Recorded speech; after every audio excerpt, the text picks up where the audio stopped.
My personal favorite is DHEA. It is commercially available. It is FDA approved under the name of Intrarosa. However, not always covered on insurance, and it would be much cheaper if you can get it compounded. Now, what are the other options for vaginal atrophy? Estradiol, Premarin cream, wouldn't use that.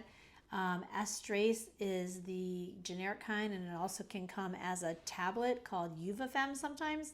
Was called VagiFem.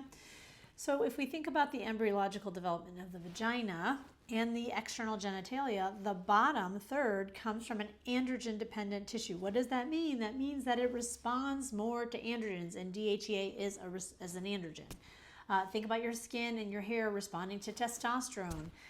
Inside the vagina, the upper 2/3, that responds more to estrogen. It's an estrogen dependent. So if you're having deep, painful intercourse, estrogen might help you better, but if it's an external problem, if it's a urinary problem, if it's a clitoral sensation, the kind of cuts that Halle Berry had, then DHEA works on the skin. There are DHEA receptors. It can boost estrogen and testosterone in the vaginal tissue. It's found to be extremely safe, doesn't increase estrogen in the uterus, certainly doesn't get into your systemic levels. So that would be the number one of my choice for vaginal atrophy.